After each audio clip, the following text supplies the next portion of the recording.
আসলে আন্দোলনে কালকে দিনটা ছিলাম, ওখানে আসছিলাম, আমি আসছিলাম। বিষয় কি যে যে নিষেধাজ্ঞা, আসলে এটা ভাইয়া নিষেধাজ্ঞা এর আগে কিন্তু জামাতেও করছে, বিএনপিরও কিন্তু আসছে, কিন্তু এটা পরবর্তী কোনো সুফল আসে না। তো এটা ভাই একটা জিনিস কি, এটা মানে কোন বলা যে কোন দল কী করবে এটা ঠিক না। এখানে অনেকে অনেক বড় বিরাট নিয়ে আসে, অনেক দাবি নেয়, কিন্তু সঠিক যে দাবিটা আমাদের প্রয়োজন সেই দাবিটা কেউ করে না।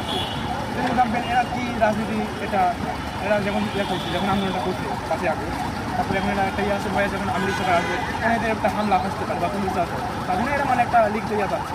এখানে একটা ভাই কি এখানে অনেক কিছু করছে, যারা জুলাইয়ের 5 আগস্টে করছে আমি তাকে সম্মান জানাই, ঠিক আছে, কিন্তু এদের এখন যে প্রধান কাজটা করে দিন ভাই, এবং দল নির্বিশেষে কোনো দলকে একা করে দিন, যে স্বৈরাচার ছিল সে দেশে চলে গেছে, তার যে দল সংগঠন ছিল তারা বলতে একবার নিয়ে গেছে।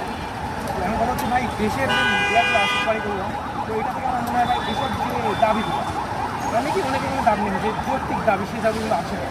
যেমন এই দেশের যে মানুষগুলো রয়েছে প্রায় 18 কোটি মানুষ রয়েছে, এই মানুষের বিষয়ে কোনো দাবি দেখছে, কোনো দাবি আসলে এখানে প্রতি বছর কোনো দাবি করে না মানুষ।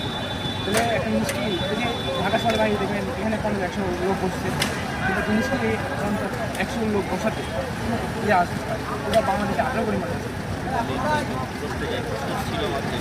আমি যে বিষয়টা এই বিষয়টা আপনার কাছে কেমন লাগছে? ভাই আমি কি করছে এখন দেখা যাক কি আসে, এটা একদিক দিয়ে ভাই ভালো হয়েছে, আবার একদিক দিয়ে বলতে গেলে ভালো।